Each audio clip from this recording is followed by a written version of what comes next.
बिस्मिल्लाहिर्रहमानिर्रहीम। अस्सलाम वालेकुम। कैसे हैं आप सब। आज मैं फिर लेकर आई हूँ आप लोगों के लिए एक बहुत ही मज़ेदार झटपट से बनने वाली रेसिपी पकोड़े। और ये बहुत ही नरम से फ्लफ़ी से बनते हैं। और आप लोगों को पता है कि आजकल सर्दियाँ भी चल रही हैं और सर्दियों में तो वैसे भी ये चीज़ें बहुत अच्छी लगती हैं। और सर्दियों में अगर कभी कभी बारिश हो जाए तो वारे ही नियारे हो जाते हैं। तो चलिए चलते हैं रेसिपी की तरफ। तो इसके लिए सबसे पहले मैं लूँगी 1 से 1.5 कप जितना जो है वो बेसन। और बेसन जो है ना बहुत हमारा जो है फ़ाइन क्वालिटी का और अच्छी क्वालिटी का होना चाहिए।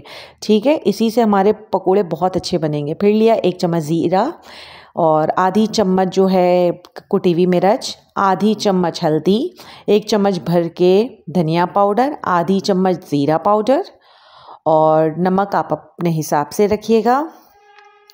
इसके बाद जो है हरी मिर्च का पेस्ट डाला है आधी चम्मच।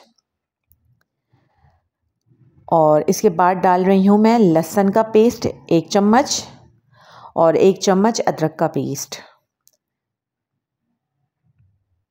इसके बाद मैंने ऑमलेट कटी हुई प्याज डाली है, बिल्कुल बारीक काट के। आप चाहें तो लच्छे वाली प्याज भी डाल सकते हैं। इसके बाद हरा धनिया डाला है मैंने और ये अजवाइन डाली है। आपको पता है जो भी चीज़ मैं बनाती हूँ ना बेसन वगैरह की, उसमें अजवाइन का यूज़ ज़रूर करती हूँ। आप लोगों को मैंने बताया है, इससे हमें कब्ज़ गैस बादी कुछ भी नहीं होता। फिर डाला है मैंने बेकिंग सोडा आधी चम्मच। और बेकिंग सोडा भी हमारी बहुत अच्छी क्वालिटी की होनी चाहिए। और बेकिंग सोडा मैंने देखें ठीक मिकदार में रखी है, क्योंकि हम बहुत ही नरम से फ्लफ़ी से पकोड़े बना रहे हैं। और ये थोड़ी डिफरेंट रेसिपी है, क्योंकि ये क्रिस्पी नहीं बनेंगे, ये थोड़े सॉफ्ट बनेंगे, फूले फूले नरम नरम से। ठीक है, जो बारिशों वगैरह में हम बनाते हैं इस तरीके के। इसके बाद जो है मैंने जो है थोड़ा थोड़ा करके जो है वो पानी डाला है। और जो है इसको हम इतना अच्छे से मिक्स करेंगे कि इसके कुछ भी जो है लम्स वगैरह नहीं रह पाए। बहुत अच्छे से मिक्स करना है आपने। और अगेन कह रही हूँ, बहुत ही अच्छी क्वालिटी की जो है आपने बेकिंग सोडा लेनी है। ठीक है, ये देखें इस तरीके से जो है हमारा ये जो बैटर हमने इतना गाढ़ा रखना है। ठीक है, इसके बाद जो है पहले से मैंने हीट करने के लिए ऑयल रखा था और मैं थोड़ा सा डाल के देखा। देखें इस तरीके से फूल कर अगर ये ऊपर आ जाए ना तो आप समझिएगा कि हमारे पकोड़े का मिक्सचर बिल्कुल परफेक्ट बना है। ठीक है, तो ये मैं अगर डाल रही हूँ ना इसमें गरम ऑयल में, तो ये देखें फूल कर ना खुद ही ऊपर आ जाएंगे ये पकोड़े। तो इसकी ये पहचान है कि हमारे जो पकोड़े हैं वो बिल्कुल परफेक्ट बने हैं। मतलब हमने बेकिंग सोडा का जो इस्तेमाल जो बिल्कुल परफेक्ट किया है। और ये देखिएगा मेरे जो पकोड़े हैं ना वो ऑयल को ज़्यादा एब्जॉर्ब भी नहीं करेंगे।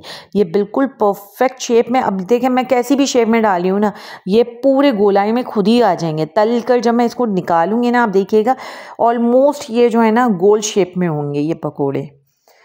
तो ये बहुत ही नरम से मज़ेदार किस्म के बनते हैं। आप रेसिपी को ज़रूर फॉलो कीजिएगा। ये देख लें आप अभी कि ये अपनी शक्ल में आ गए हैं। हल्का फुल्का जो है गोल ले लिया इन्होंने अपना शेप। हालांकि मैंने इसको कोई परफेक्टली तरीके से नहीं डाला था, मैं जिस तरीके से बस डालती जा रही थी।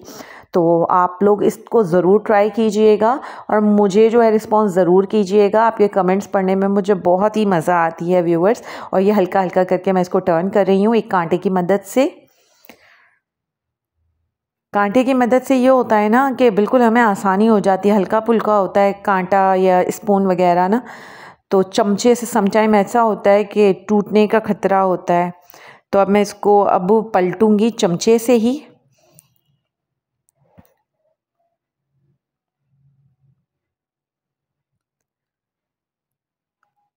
और इसको जो है ना आप मीडियम आंच पे है ना फ्राई कीजिएगा। बहुत स्लो भी ना हो और बहुत जो है मतलब ज़्यादा फ्लेम भी ना हो, वरना कच्चे रह जाने का भी ख़तरा होता है ना। और आप बिल्कुल है ना इसको छोटे छोटे बनाकर बिल्कुल छोटी स्पून से या हाथ से अगर आप लोग डाल रहे हो ना तेल में, तो छोटे छोटे मतलब बैटर की सूरत में छोटे छोटे ड्रॉप्स डालिएगा, तो ये खुद ही फूल जाएंगे। क्योंकि इसमें ना हमने बेकिंग सोडा का अच्छा इस्तेमाल किया है, तो हमारे पकोड़े खुद ही फूल जाएंगे।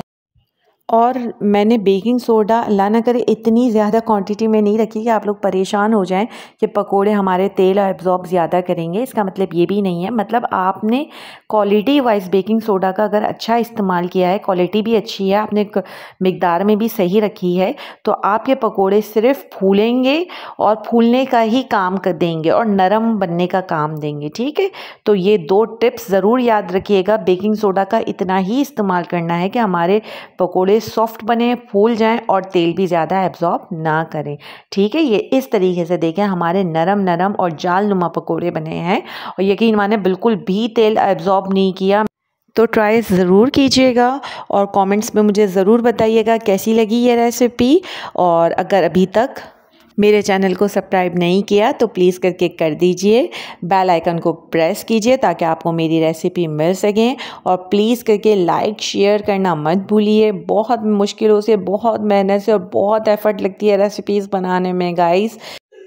और मेरी जो है 10 मिनट्स ब्रेकफास्ट की रेसिपी जो बहुत ही मज़े की बनी है, अगर वो देखनी है तो उसका लिंक मैं भी पोस्ट कर रही हूँ, ज़रूर देखिएगा। अल्लाह हाफ़िज़, मिलते हैं नेक्स्ट रेसिपी में।